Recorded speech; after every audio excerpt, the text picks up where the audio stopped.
Meghan, including that she was a yacht girl. That's right, it's mentioned in the book.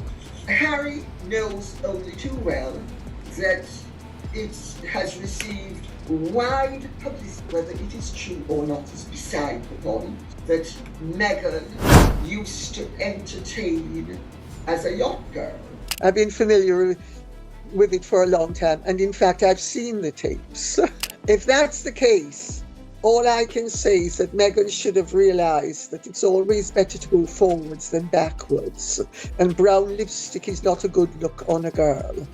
When Meghan walks into a room in Montecito, most people clear out of it if they own private planes. And when people who own private planes hear that Meghan is on the phone, they refuse to take her calls. I know this from people who are friends of mine who have places in Montecito. Mummy never ever committed a dirty deed that she didn't pretend to have a noble motive for. Harry does the same thing and makes hypocrites look honourable. That's how bad he is. Lady C, why do you think Meghan Markle hasn't sued anyone in regard to her yacht girl and porn videos exposés? You need to know who you're going to sue before you decide you're going to sue someone. Her there at all, or before she reached the restricted age of consent of 18 years. Restricted if with an older man, but much younger if both parties are of a similar age. Meghan Markle, as previously having been a quote yacht girl, there have been more revelations going viral from the past. And I want to show you this. Claims this has now been going viral this week, Lady C. I'll get your reaction off the back, but let's just watch this together. Meghan holiday celebration is Netflix announcing to the world, we are done with the fake Duchess and her balding husband. This didn't blow up by accident, not even close. This exploded because one woman refused to stop saying the same two words over and over again, calmly, deliberately, without flinching. While others shout, speculate, or throw insults that burn out in a news cycle, Lady Colin Campbell did something far more dangerous. She repeated a phrase Meghan Markle's team simply cannot erase. Yacht girl, not whispered, not implied, not slipped into a joke, said clearly, repeated publicly, left hanging in the air like a question no one wants to answer. And according to quiet murmurs swirling through royal media circles, that repetition is what sparked sudden talk of legal action. Not mockery, not criticism, not trolls, this label. Because yacht girl doesn't just offend, it reframes everything. For years, Meghan's story was tightly controlled. A struggling actress, a lucky break, a whirlwind romance, a woman who disrupted power instead of courting it. Clean, simple, marketable. But the moment Lady Colin kept using those two words, that narrative bent in a direction Meghan could not steer back. Suddenly, people weren't arguing about personality or likability anymore. They were re-examining timelines, looking harder at connections, asking how doors opened long before a prince ever entered the picture. And then came the silence. No sharp denial, no immediate statement, no confident shutdown, just nothing. Followed by reports of lawyers being consulted, followed by whispers of lawsuits, followed by growing tension over whether Meghan might actually sue Lady Colin Campbell herself. And that hesitation matters. Because when something is obviously false, the response is fast. When it threatens to drag buried years into daylight, everything slows down. Every word is weighed, every move carries risk. She is on record having said that she didn't know Andrew then and he wasn't there. So, it's not only Harry and Meghan that come up with 3 and 4 versions of the same story. Virginia Giuffre does, and did even when she was Virginia Roberts. Why did she do it? Well, the only thing that would have been possibly shady was the Little St. James episode. Except the date is very clear.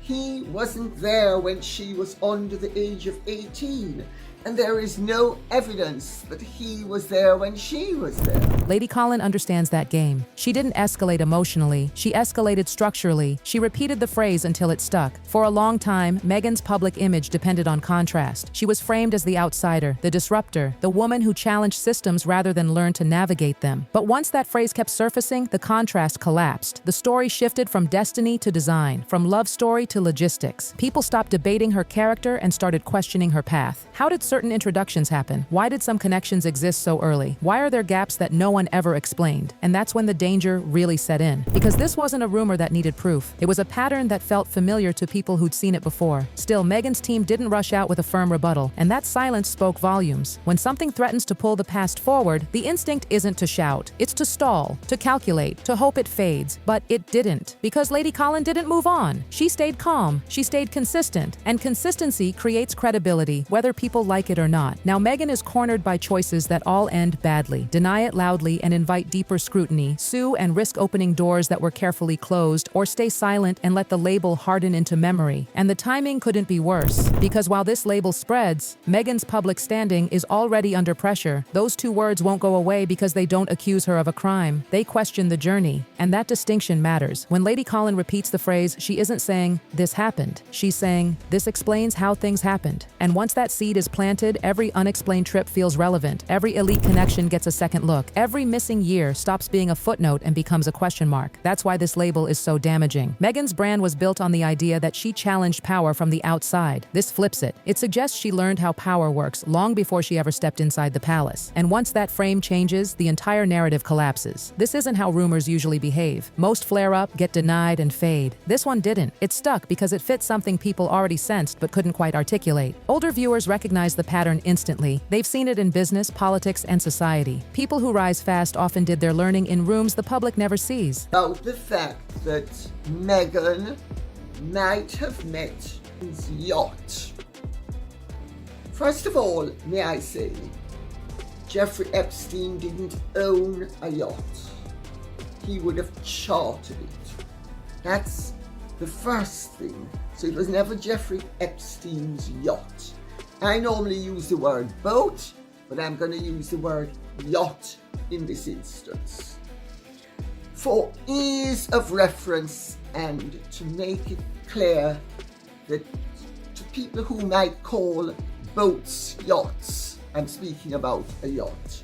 Because in my world, everything is a boat. That's why a simple denial wouldn't end the conversation. It would sharpen it. People would ask why the denial came now, why repetition was required to force a response, why so much of her early digital footprint vanished years ago. And that's the trap. Because this label doesn't need evidence to be effective. It needs consistency. And Lady Colin has been exactly that. Calm, measured, unflinching. That calm communicates confidence. And it leaves Meghan's team stuck. Deny and invite scrutiny. Stay silent and let suspicion solidify. Or escalate legally and risk something far worse.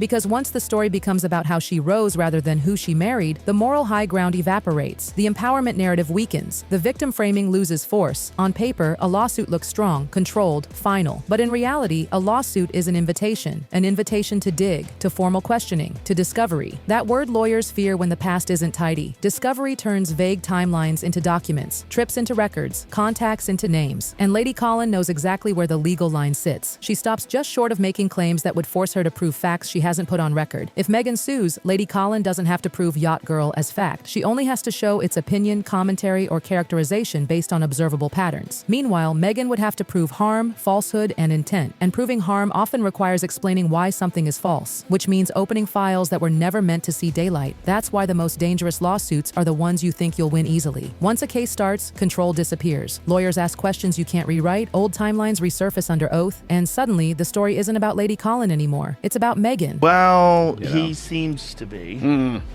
it seems like that lady is a temptress. She's a siren. She's lured him into the rocks. I haven't heard that term in a while. She's a harlot, almost. She's, well, harlot's bad, right? She's just powerful. She's Actually, that's a good point. Harlot and temptress. Yeah, I think harlots are. Comparing melons to apples. The definition of a harlot is a prostitute. Yeah, that's a whole word. I take that back. Yeah. It's a her. It's her. Yeah, I don't think she's that. No. But she? No. Wasn't there some speculation that she was on Epstein's yacht at one point in time? There was like photos with her and Prince Andrew way back in the day when she was like in her early 20s. Wow.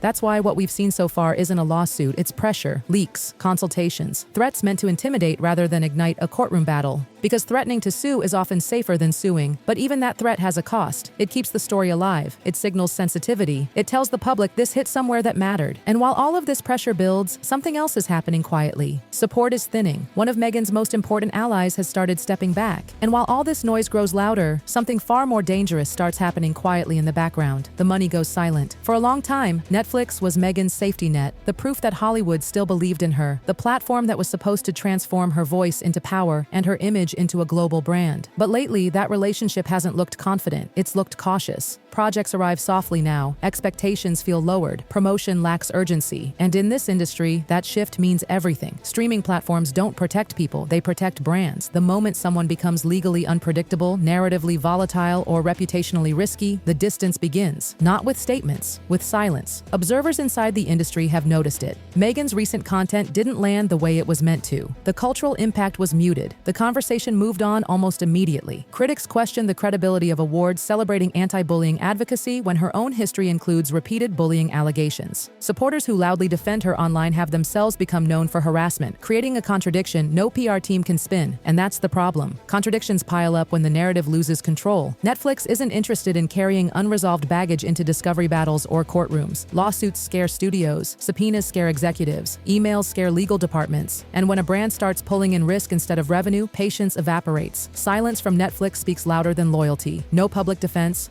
She's doing it with the Mail and with her father and with laying conditions from her father, and he's doing it with Shabana Mahmood and and believe me, Shabana Mahmood would have pitched it out had Meghan been a white woman. But because Meghan has a little bit of what in Jamaica we call coloured blood, that all of a sudden she's supposed to be treated specially. Why should she be treated specially?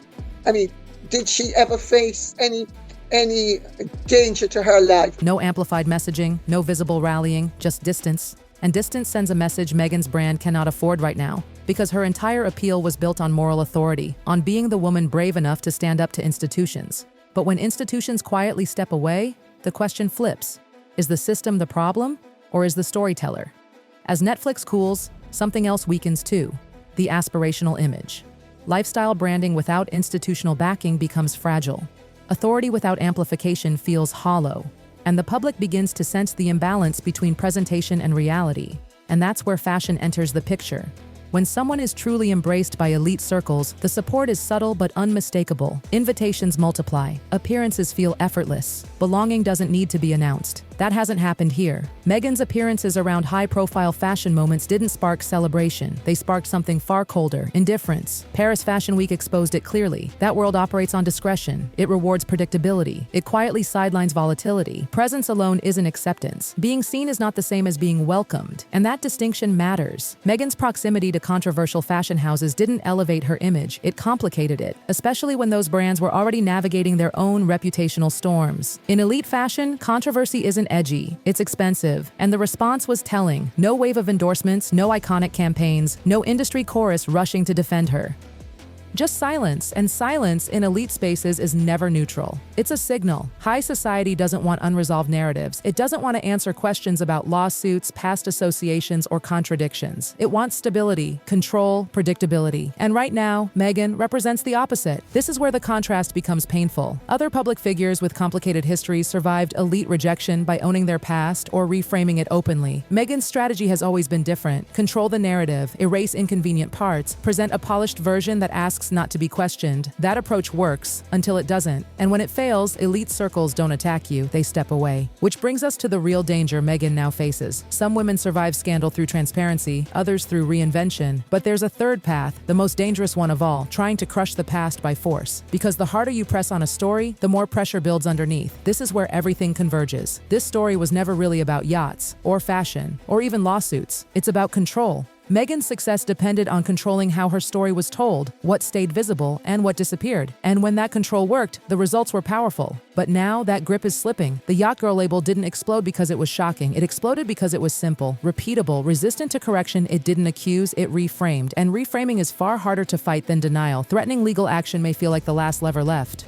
but it's a dangerous one. Because the moment courts get involved, narratives stop bending. Truth becomes procedural, memory becomes evidence. And that's why the most revealing part of this entire situation isn't what Meghan has said. It's what she hasn't said. No clean denial, no detailed explanation, no confident dismissal, just pressure, silence, and the suggestion of legal force. History shows that when public figures choose control over transparency, the end result isn't redemption, it's exhaustion. People stop defending, they stop engaging, they stop caring. And that may be the greatest risk of all. If she sues, doors open that can never be closed. If she stays silent, the label hardens into memory. If she tries to rebrand again, fewer people are willing to follow. Meanwhile, Lady Colin Campbell hasn't retreated. No apology, no retraction, just the same calm repetition. So the question now isn't whether Meghan can sue, it's whether she dares to. Because once the story moves from speculation to formal inquiry, it stops being hers to manage. And if those words are spoken again, calmly, publicly, without hesitation, the pressure won't fade, it will multiply. This won't end with a lawsuit, it will end with a reckoning.